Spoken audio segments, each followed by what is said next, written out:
Welcome to the Conscious Pivot Podcast with international speaker, business mentor, best-selling author of Pivot, and your host, Adam Markell.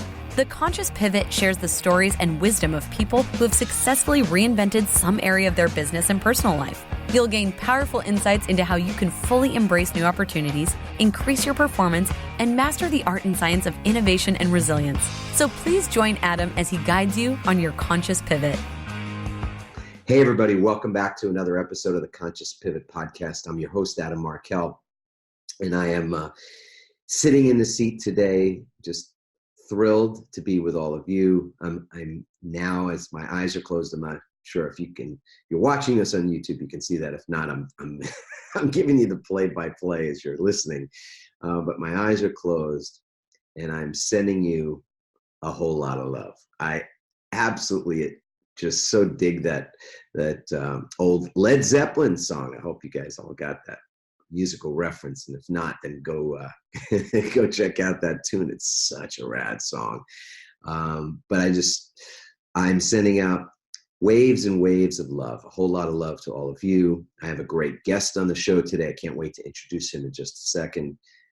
But I wanted to start with my expression of gratitude for this moment, appreciation for being here now in this, that all of you that are consuming, listening, watching, etc., that you are a part of this lovely, and I do mean lovely, community of ours that has expanded and grown, and it's beautiful, and something I feel so blessed to be a part of, to be able to be a voice in this community, hopefully a voice of reason, but a voice of just what's real and true in the moment, and that's certainly what inspires me to be here today and to share some things with all of you. So I feel blessed and grateful, and with that, happy to make an introduction of a wonderful, wonderful young man.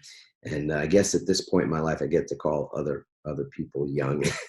I'm a young man still, but this young man is younger than me, and his name is Lucas Robak, and he's just spectacular.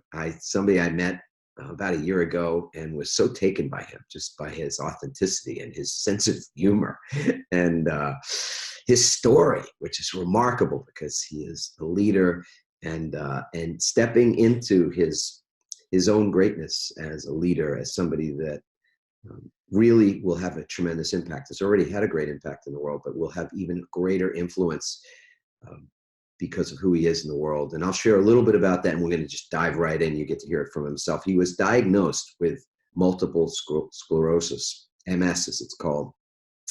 And rather than being defeated by that, he was empowered by it, motivated by it, motivated to create more value in the world.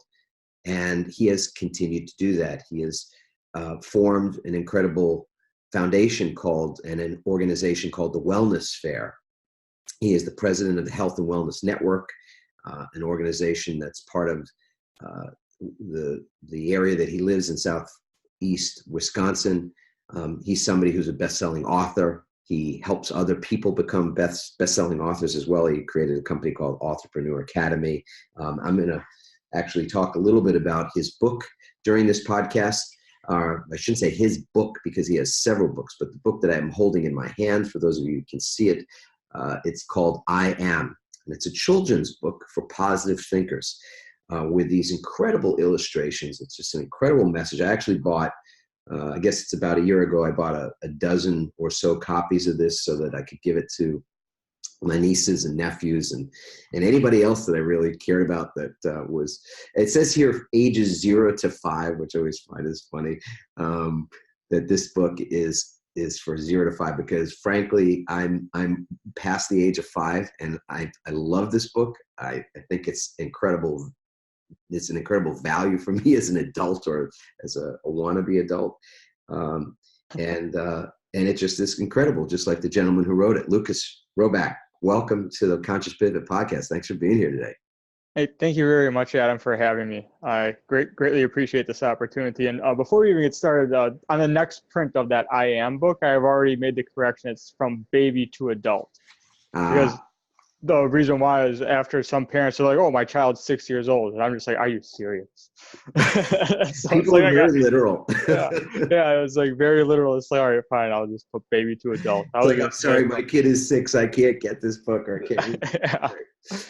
Yeah, exactly. Baby to adult, and even adults that are still babies, right? Exactly. At heart. So Lucas, I would love it if you would share a little bit more. Obviously I've said that you have a company that helps people to become authors, best-selling authors and the like, and that you've got an incredible event that you do each year called the Wellness Fair. And you are an organizer and an activist and all of that. What's not a part of that introduction? What's not a part of your bio, let's say, that you would love for people to know about you? Well, I guess to go with your podcast is there was an actual conscious pivot that took place to create each of those businesses that I do. Just to make long stories short, for the Wellness Fair is after I got diagnosed with MS, I started researching how to successfully live with it rather than turning myself into a hypochondriac and researching all the horrific things that could possibly might happen one day. And so I started researching how to successfully live with it, and it came pretty apparent after a couple of weeks that it's just all Eastern medicine, natural, organic, healthy living, essentially lifestyles that we should all be living to begin with, but we're not. And so whether if it's MS or just any type of chronic illness or whatever it might be, it's just all natural and organic. And I just figured that that was something that I wanted to be a part of. So I just dove headfirst into the health and wellness world here in Southeast Wisconsin. And in less than a year, I became a leader of a community, and then I just shifted the focus of where it was going and grew it into what we know of today as the Wellness Fair. Yeah, so it was mainly like the MS, getting diagnosed with the MS, and then coming to the realization that what we're taught is not how to successfully live with a chronic illness. And so that's kind of, that realization was the pivot that put me in that direction. Yes. So Lucas, look, not everybody's watching this. And so some people are just hearing your voice, and I invite you all to go on YouTube and just check out the episode that way as well, because you see Lucas, he's just this young, vibrant, healthy, happy, skinny. Yeah, you are. You're on the thin side. I used to be called that too. I'm not accused of being skinny anymore. I've got I'm wearing I have a yoga shirt on, a Buddha shirt right now, and I've got a Buddha belly to go with it. So, and it's as time goes on, those that part of the body seems to expand on its own. Lucas, when was this diagnosis made? Because you're doing just terrific. I'd love for people to have more context around when were you diagnosed with MS, and if you could actually even set the stage for that, tell us that story, if you will, take us back to that very pivotal point in time in your life. That would be terrific. Oh boy, I'm getting chills just thinking about it. But so first of all, when people get diagnosed with MS, it takes a long time for them to actually diagnose somebody. I got lucky that the very first time I went in with symptoms, they diagnosed me within 24 hours. But looking back and now knowing more about what MS is and what it does, what it can do to the body, just because people force that information on me, I'm not going off and researching it. People just tell me, which I think is hilarious. But so in high school, I had symptoms. In college, I had symptoms, which actually created a lot of animosity between my girlfriend and I. I lost my vision. I had bowel and bladder problems. And I just figured my body was like my car, where you just keep driving it. Sooner or later, it's going to fix itself. And that's what it did for so many years. And my doctor decided to diagnose me with chlamydia. And so it's just like, oh, boy. So then we were both just like, oh, you're cheating on me. And she's like, no, you're cheating on me. And then all of a sudden, it's just like, okay, that just ended pretty abruptly. And it turned out that it was just a basic symptom of MS that I still experience today. And all it really is that I just can't finish peeing or starting. So just to start peeing and to stop peeing, it takes a lot of effort, which I'm not going to go into details more about that. No, we're probably okay there. But so you're in college, and the symptoms are showing up, and we could all in this moment just imagine how difficult that that situation would be, and to not understand where or what, and then to have a doctor tell you it's one thing that actually indicates you're not being faithful to your girlfriend, Yeah. and you end up in a beef about it and broken up. That's wow. Yeah. Yeah. Needless to say, I don't see that doctor anymore. But Good yeah. thinking. And Yeah. then there was other times too, like I guess like here's me like making excuses, but and part of my story is that one of the reasons why I believe that I'm skinny is I used to work out, exercise all the time, and I actually found myself falling asleep either in the gym or right afterwards. And people are just like, oh my gosh, exercising, it gives me so much energy. It's like, are you like, you're a liar? It's like, I don't believe that. It's like, I can like come work out with me. I'll show you me passed out in 30 minutes. And so like, I'm actually finally starting to get back around about little 10 years later, I'm getting back around to working out. But so it was like Memorial Day weekend of May 2014 was when I actually got diagnosed. And as I mentioned, I was at my sister's graduation in college in Colorado, where with the altitude, everyone's blaming like my fatigue and just my symptoms on, oh, it's the altitude. But when I got back, I actually started to feel numbness and tingliness on the left side of my body. And I'm assuming that you've had one of your limbs fall asleep, but if it was like an arm or a leg.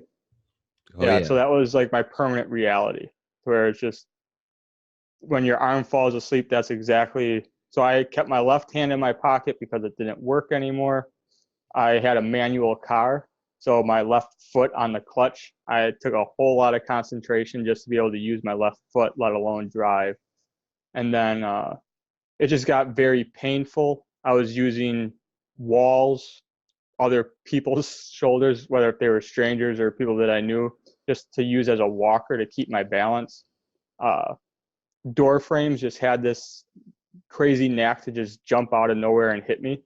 So where it's like I couldn't just walk through a door. I had to bounce off, like play a little pinball going through a door frame. And then I just got sick of it.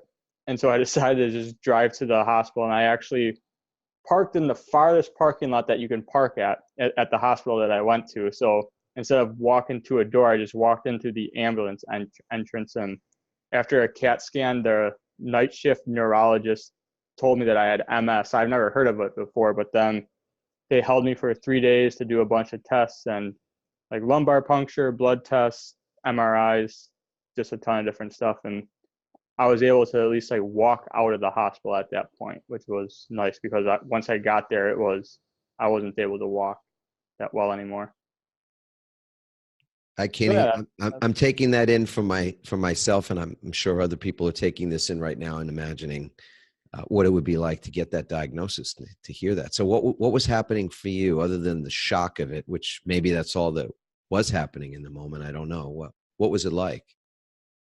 Getting diagnosed? Yeah, being told you've got something, especially something you never heard of before. And I'm sure they were giving you some sense of what it meant, right? Were they telling you what MS is and what the doctors tried to tell me, but they speak in doctor language that nobody else can understand unless you spent a very long time reading Latin.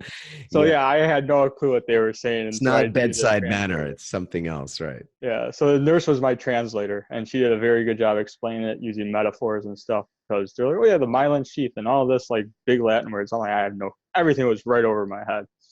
But it was actually a very empowering moment for me.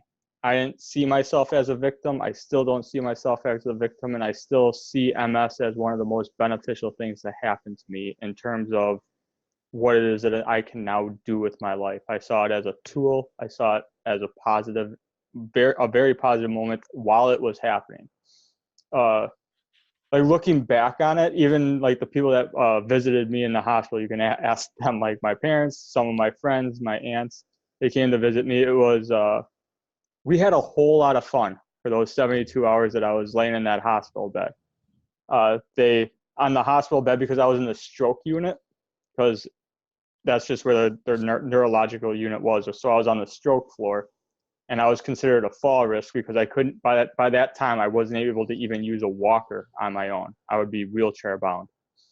And again, you're in college, right? Is that? Oh no, this was after. So college was like that college instance was in like 2004. Okay. I got diagnosed in 2014. Got it. Oh, so 10 years later. Yeah, So about 10 years later. So you're I've had symptoms for about 15 years. got it. So you're in your early 30s. You end up in the emergency room. You can't feel your limbs. And I think the analogy of when your arm or your leg falls asleep, anybody that's ever had that experience, which probably everybody knows, it's incredibly painful. You can't use that limb. It's as if it's completely useless. It's tingling and numb, and it hurts actually. Yeah. And so you're basically, this is your existence until you end up in that emergency room. Yeah. And you get this diagnosis, then thankfully through a translator, through a nurse, you're finding out what this is about. But then there's this something else that you just shared, which I just want to reverse back, because this is not a typical thing at all. And these days, we do a lot of talking about the topic of resilience and how you create resilience. And we found that through research and through our own personal experiences, mine and others that I've worked with, that there's sort of three things involved in resilience. Or when you speak to people who've been resilient, they've got these three things in common. And you've just identified the first one. So here you are in a situation that would have, for the most part, I mean, it would have wigged out, depressed, upset anybody. I mean, I don't know anybody that wouldn't have been really blown over by this news and everything. And you said this was empowering. So you could go back to that for just a second so we can understand a little bit how it is that you could feel empowered and what was going on in your mind and what was somehow different about that situation. So the rest of us who are watching, listening now can learn from you, sir. Okay. Well, I guess like it almost starts like even a little more than 10 years before that even happened was I attempted suicide. And just because of that, without any medication or therapy, I was able to take myself out of depression just by using my thoughts. And I did a lot of research. Bob Proctor was pretty much the person that saved my life. I don't think he probably doesn't know that yet. Maybe I should write him a letter soon. Tell Bob. Well, Bob is still alive and doing well, and he ought to know this for sure. Maybe we'll send him. I know Bob. I'll send him a copy of this podcast so he can hear it directly from you. So please continue. So I just started, just dove head after I attempted suicide. I just started learning as much as I could from Bob. I had no clue what I was learning. I just felt like that was the right material to learn. And then so when I got diagnosed with MS, after implementing those tools for about 10 years, I was just in that positive mindset, that positive mentality, knowing that only good is able to come from every situation. It's just a matter of like how fast is it going to take for you to see it. So like for instance, in Jack Canfield's book, The Success Principles, he mentioned Candy Lightner, I believe I pronounced her name right, who's the founder of Mothers Against Drunk Driving. And MAD was created solely because her daughter was killed by a drunk driver. A horrible thing to happen. And yet a lot of drinking and driving laws are changing, and as well as like, so it's a matter of seeing only good in every situation, as well as for about a year or two before, and even up to that point, and I guess like even still now, you're helping me with this though, you don't know it yet, but I was trying to find my speaker platform, trying to find who it is, like what direction it is that I should go and everything like that. And then all of a sudden when they were telling me this, not having a clue what multiple sclerosis was, they were saying that, I'm just like, oh, that's my platform. It actually excited me. It's just like, oh my gosh, now I know. It's like I can go and do this. I can be like the spokesperson, yada, yada, yada. It's just my mind just started racing in terms of all the possibilities that were now open to me solely because I was able to pinpoint what was happening to me. And actually now I have a label that I can work with versus keep driving the car and it'll fix itself sooner or later. Now I know exactly what's happening, as well as I can manage myself a little bit more too. So it's important to put, or at least it was for you, was a really empowering thing to have at least got a label for it, a language to describe what the heck your body what was going on with you, right? Yeah, multiple sclerosis beats chlamydia every day. I mean, at some point, as you said, your speaker platform is developing as we speak. Man, the story of a girlfriend who left you thinking you had chlamydia when as it turned out you only had MS. Yeah. It was like, it's just MS. Come on. It's just MS. It's not contagious or anything. Right. What are you running for? Yeah. You can't catch it. Oh my goodness. So where do you go? Where do you go from there, Lucas? So I mean, you're in the hospital. You got family around. First of all, are your family surprised in that moment? Do you think that you have this positive attitude about this pretty ominous diagnosis? Yeah, it's actually it's a little bit of a funny story. I think it's funny, but so I went in on Thursday night. Like I gave a speech, and I actually sat on the table with my hand in my pocket while I gave the speech instead of like walking around and falling over. And right after is when I drove to the ER on Thursday night, and then I called my mom Friday afternoon. I waited until after I got my diagnosis to call her in. So after she got over that, then yes, like she was like, they were surprised at my positivity. Like she was very upset that I waited as long as I did to call her, especially since she's right there as well. So, but it was like a very positive room, shall I say. Like the nurses all said, "Oh, I love coming into this room." It was just a lot of fun. We played different games just because like with MS, we have like active lesions, and I had active lesions in my brain and my spine. And sort of like stop the activity, we take steroids. And it's not like the anabolic steroids. Like obviously I'll take steroids and I'm not getting any bigger. But so those steroids, they mess with the blood sugar a little bit. And so they would take my blood sugar levels, and we would take bets. Everybody in the room would take a bet as to what the blood sugar level was. It was like we had Price is Right rules to where you can't go over it all. And the nurses got in on it. Like I'm not going to mention their names just because they didn't want me to mention their names ever. Because they don't. But it was just a lot of fun. It was just games as well as rules. What was that? It's against the union rules. Yeah, exactly. You can't have. They're not allowed to bet on their patients' blood numbers. Oh my goodness. And then another thing that made it fun was because I was a fall risk, I was on my bed. There's an alarm on my bed, so if I actually got up on my own, this loud alarm would go off, and the nurses would come sprinting in. To where I actually timed it too, to where it's like, okay, I got to go to the bathroom. So I would push like the call monitor versus me sitting up. So I stopped using the call monitor because if I wanted them there, they would get there a lot quicker if I just sat up and the bed alarm went off because I fell out of bed. And so that made it a lot of fun too, because they were just good sports with me as well. Yeah, it was like your own nurse Olympics. You know, how quickly can they get in here? Lucas, what happens post? You know, you get out of the hospital, obviously, and first of all, again, not to make too little of this, because truthfully, I don't think there's a possibility of making too much of this.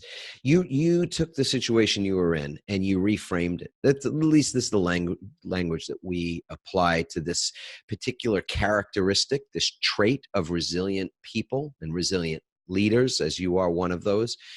There are people that take a look at a situation, and it's not like they are Pollyanna, as my father-in-law used to say sometimes. They're not ignoring the reality. You weren't ignoring the reality. You weren't saying, "Hey, I don't have MS. I have chlamydia." No way. They got it backwards, right? No, you weren't making up a different diagnosis. You knew exactly what you were told. You weren't questioning the fact that this was something going on, but you were looking at it in a very empowered way, in a very positive way. You were framing it in a way that was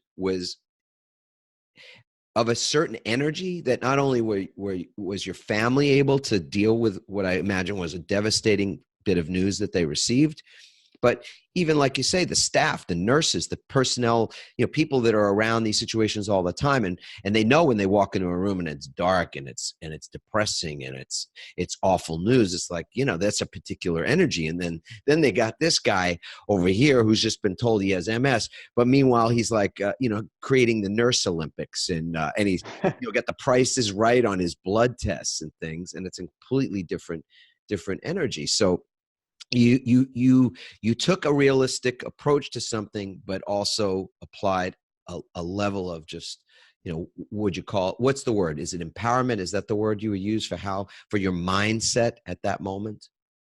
Yeah, I guess it's just like I just chose to look at it in a positive light. So yeah, I do acknowledge that I do have MS. Absolutely, I'm not like naive or ignorant to that fact. It's just a matter of just because now I know that I have it. Now I know like the symptoms that I have, that it's MS, and I know how to live. I know how to like handle those, and I can avoid them now too.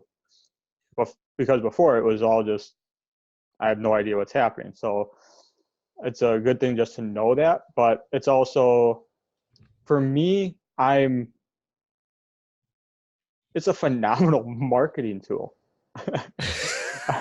It's like we were talking about this before we started recording. Yes. It's multiple sclerosis is like, as long as you can, no matter who you are, you're able to use it in whatever way that you want. You can, with any disease, with absolutely any positive or negative thing, as long as you look at it a certain way, you're able to use it. And that's one thing that I've learned from your level 1 part of enrollment was use it. That was one of the best takeaways that I could take away from that weekend. Yeah. Was use it. It's so interesting, right? Because we all have so many things about ourselves that we would think, or have to remain private, or they're just something that are what we call the dirty little secret. And so you taking that speaker training and determining that your dirty little secret was something that would actually could be your strongest marketing tool, or the strongest point of connection between yourself and other people, because there's such transparency. It's so real. Your vulnerability is real. It's something we can all identify with, meaning identify with the feeling that we would hate to be given that diagnosis. And yet we all have our own stuff too. We all, and your attitude, the way you approach life, is so much more healthy and positive and interesting to be around than people that are maybe, quote, don't have MS or something like that. So yeah.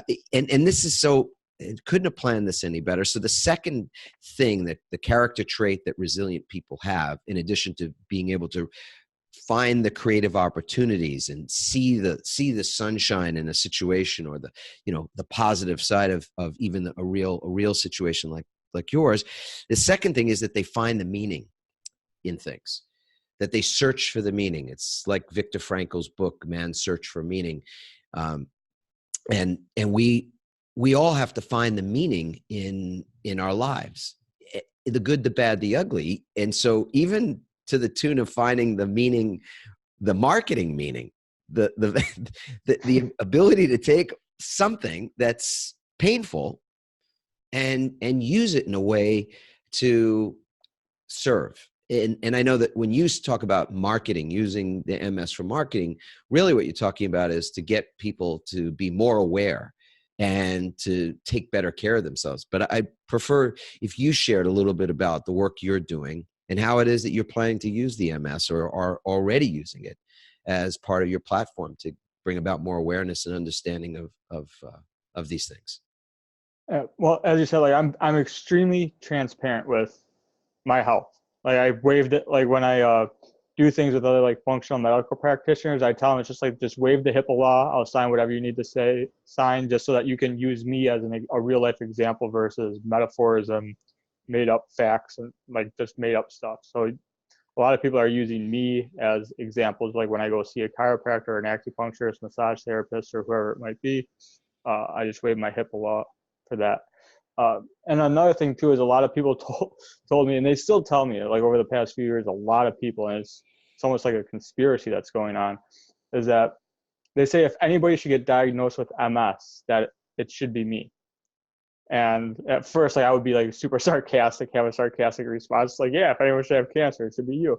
But like the reason why they're saying that is because of what I'm like, the direction that I'm going, the positive mindset that I have, and how I'm using it. And like how I use it is just like in my stories. Like when I'm telling a story, I say it's just like, oh well, like when it comes to the wellness fair and working with connecting accredited wellness professionals with people that that desire complete well-being, I use my MS as a tool in terms of here's my story.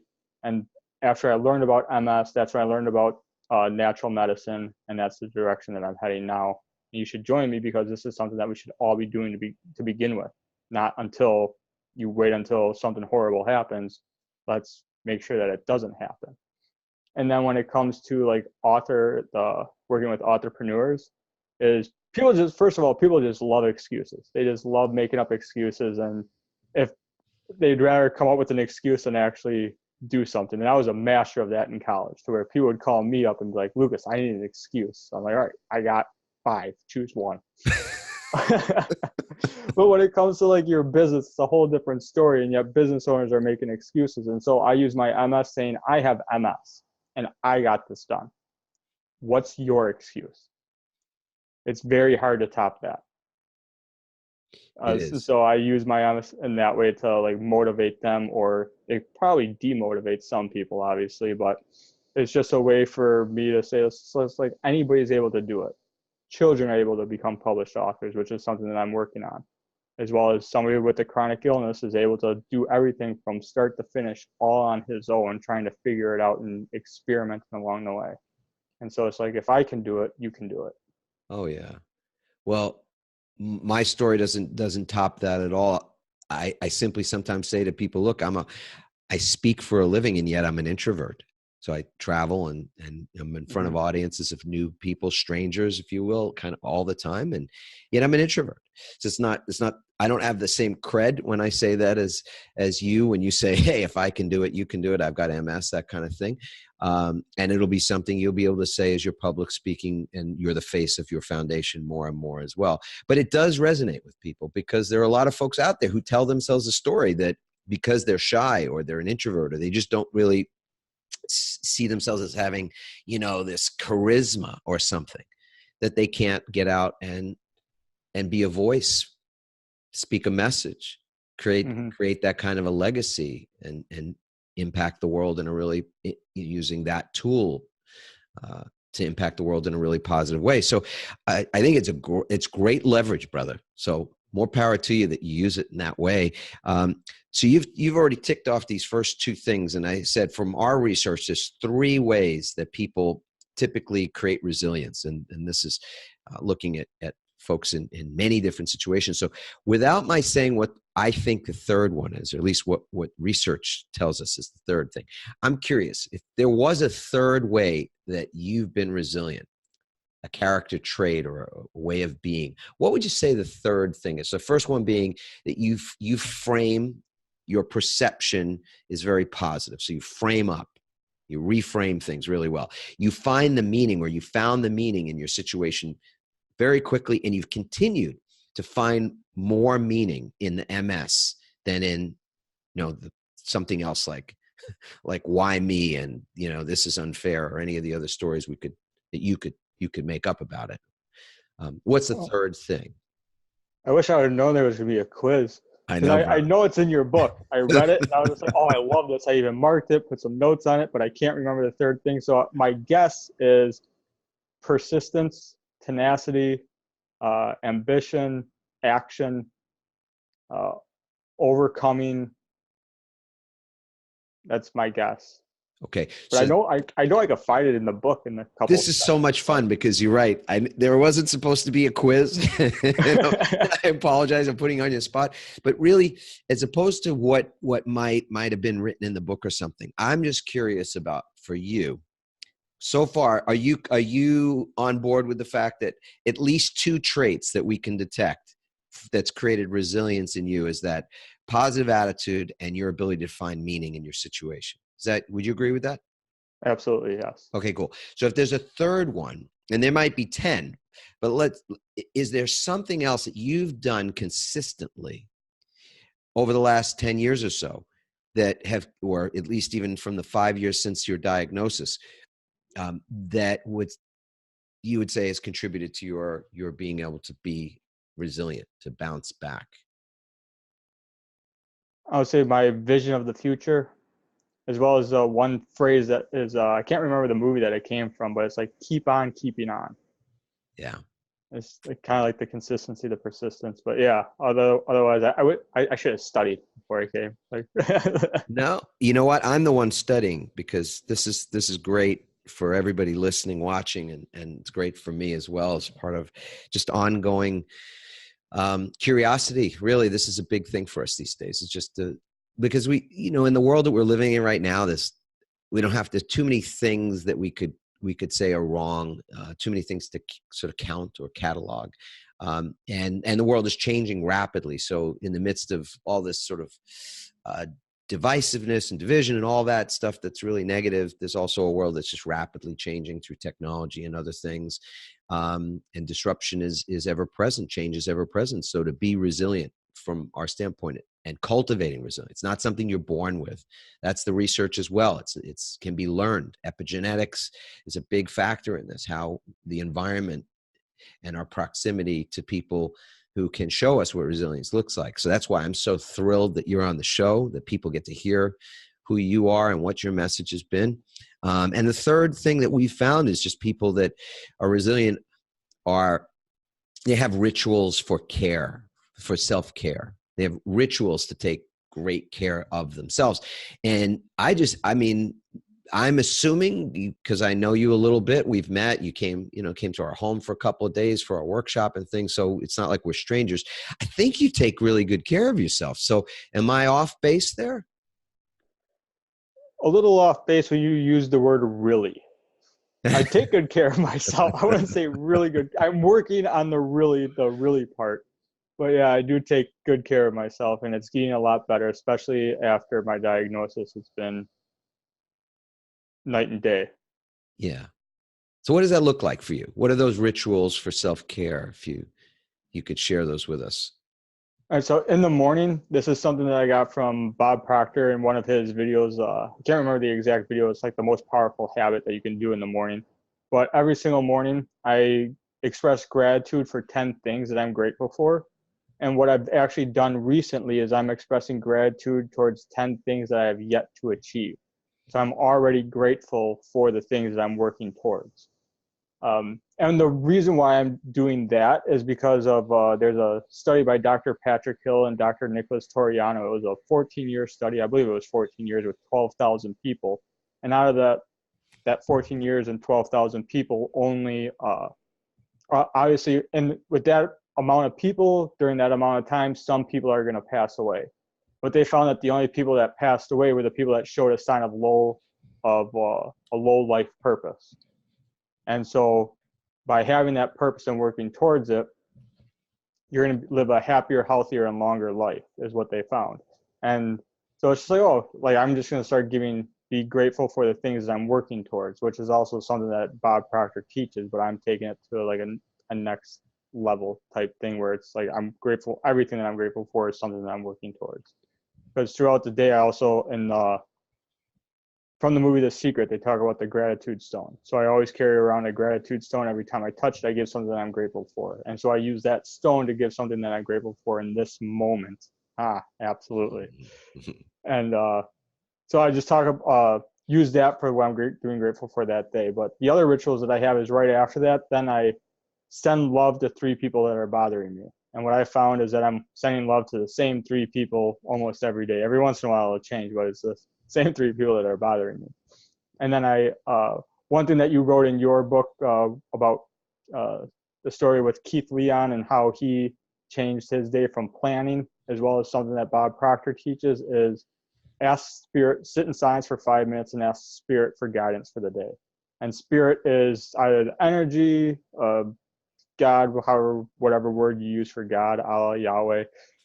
So you're just asking spirit for guidance for the day. And then after that, I read for a little bit. I always read out of Think and Grow Rich in the morning. I just love Napoleon Hill. And I'm just my goal within the next couple of years is to actually memorize that book. But so every morning I read Think and Grow Rich, and then I have a smoothie. And this is where the really, really part comes in, is I should work out. But if you look at me, you know I don't. Yoga, brother. That's what I got to say to you. Yoga is going to be your thing, Lucas. I actually started with planks just to like keep it so simple. I just have to just Work you know that just core. just stay there for a couple minutes, but baby steps. Wow.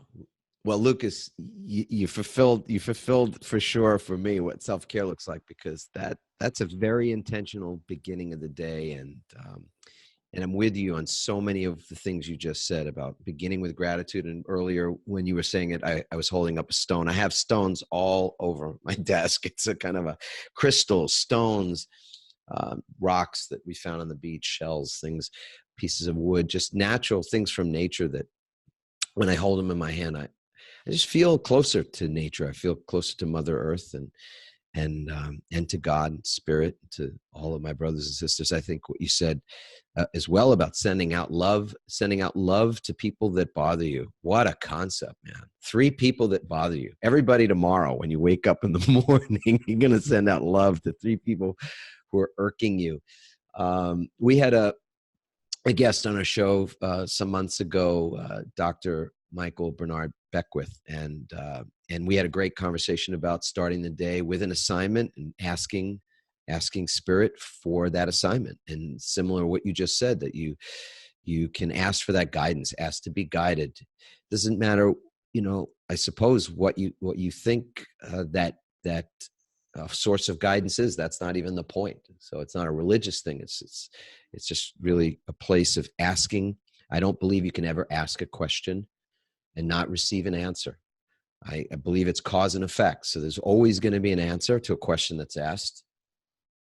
And the only question is when. That's the part I never know. That's the timing thing about it. And just lastly, with Napoleon Hill, I'm such a fan of his work. And I say something to myself pretty much every day, and have for more than, I guess, for about 10 years now, said this: I ask not, O divine providence, for more riches, but more wisdom with which to accept and use wisely the riches I received at birth, in the form of power to control and direct my mind to whatever ends I desire. That's out of that book you've been reading every day. So to memorize, to have that whole book committed to memory, man. I want to interview you at that point as well, as I imagine you'll be even more of a transformed individual. I have talking points committed to memory and a couple of quotes, but when it comes to the whole thing, so cool. I got a lot of studying to do on that. Sure, absolutely. Lucas, what a blast. I mean, I knew it would be so much fun to have you on the show. We'll have full show notes. You can find out more about Lucas Robak and his book, I Am, his children's book, his other books he's got going on, as well as the work he's doing in the wellness fair that will be happening in the fall, right? What are the dates for the wellness fair? The wellness fair is in the 3rd Sunday of October every year in Southeast Wisconsin. Beautiful. And sooner or later, we will expand. The aspiration is to be an international organization. So take a minute now, if you would, Lucas, and just share a little bit about the fair. I know you're looking for, I believe you've got, you're sold out when it comes to your vendors, which is really cool, but you're going to be looking for sponsors and others. And so just share, if you could, 30 seconds, what's this fair about?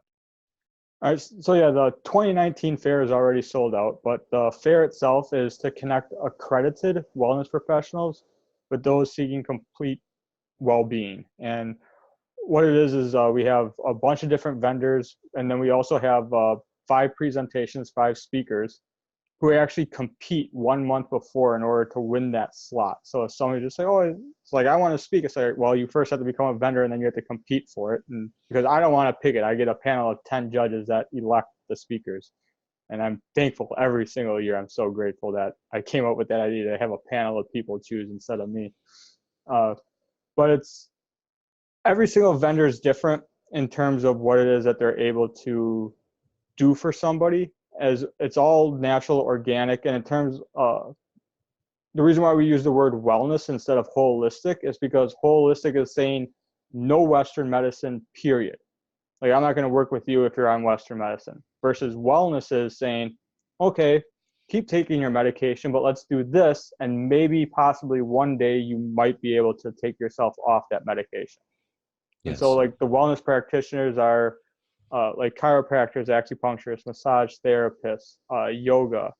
There's a lot of innovative, I can't really say innovative, it's just like out of this world type stuff, like color puncture therapy, where it's like they use crystals and colors and light on your feet, and that it's unbelievable. I have some pretty amazing results with that, as well as like CBD is becoming like the new wave of the future.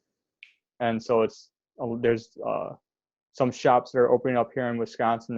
They finally legalized CBD, at least, so now we're bringing that in. And it's just a way to learn about everything that's out there that you really don't know about, because how Hollywood portrays acupuncture and chiropractic is not even close to what it actually is. And so to actually experience it or talk to somebody about it, it's nothing like Hollywood. And so the entire idea is just a wisdom share and help people become more aware of what's out there. And if not, connect with somebody right away to start that healing process, because our bodies are designed to heal themselves. And so let's just allow that to happen. Yes. No, it's beautiful. Well, and I know you're looking for sponsorship. So folks that are listening to this, folks that may have some interest in getting involved, whether it's as a vendor or as a sponsor for either this year or next year's wellness fair. Again, there'll be full information about Lucas, a website. You can reach out to him, et cetera. So what just a blessing it's been. Lucas, thank you so much for being on the show today. You're welcome, Adam. And thank you very much for having me as a guest. I appreciate it. Yeah, wonderful. And for everybody, as we wind down, just thinking ahead of time, what that morning ritual will consist of and look like for each of us tomorrow morning. Because today when we woke up, we had certain choices. We could feel a variety of different ways. We had the choice to wake up and put our feet on the floor and just, dash off to the bathroom or to the nearest coffee station, to pick up our phones, to start thinking about perhaps things that are not as we'd like them to be, or worrying about money or responsibilities or feeling obligations. I mean, we had all those choices that were available to us when we woke up this morning. And we also had the opportunity in that moment, that waking moment, to realize that it was not a guarantee that we would get another day. It was actually something of a surprise, a blessing, something that we don't have to take for granted. I always remind myself then when I'm having that moment, and maybe I woke up and I didn't sleep well. Maybe I was up in the middle of the night, or I was tossing, or my back was hurting me when I woke up or something. I always get myself to a place where I can just imagine, as I'm taking a breath, a deep early morning breath, as I'm taking right now,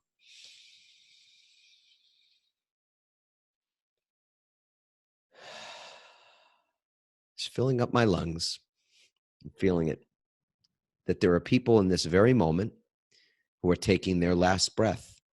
There are people breathing in right now who will not exhale. And that was the same this morning when I woke up. And it's the same for all of us. So tomorrow morning, when you are waking up, as I fully expect that we all will, even though there's no guarantee, it will be another miracle. And we get to experience a miracle right out of the gate. And in that moment, when you take your first miracle breath of the day, realize there are people who are taking their last breath at that moment. And that means that moment is special. Whether you feel it or not, there's something sacred and even holy about the fact that you've been given another day, and that you have an assignment, that there's something important for you to do in the world. And that's the reason, the meaning, the purpose behind your getting that extra day. And in that energy of feeling grateful, feeling appreciation for yourself, you could take 10 seconds, just 10 seconds, and sit up in bed, put your feet on the floor if you can, What a blessing that is to be able to say out loud these words or think them even. I love my life. I love my life. What are the words, Lucas? I love my life. Yes, those are the words. Everybody have a beautiful rest of your day, whatever you're up to. Sending you lots of appreciation, lots of love and peace. Ciao for now.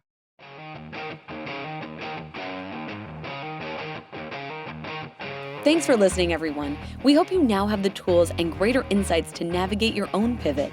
Help us inspire others by sharing this episode and leaving your comments over at adammarkel.com/podcasts. For more tips, strategies, and support as you consciously pivot into a new business and lifestyle you love, join our Pivot community on Facebook at pivotfb.com.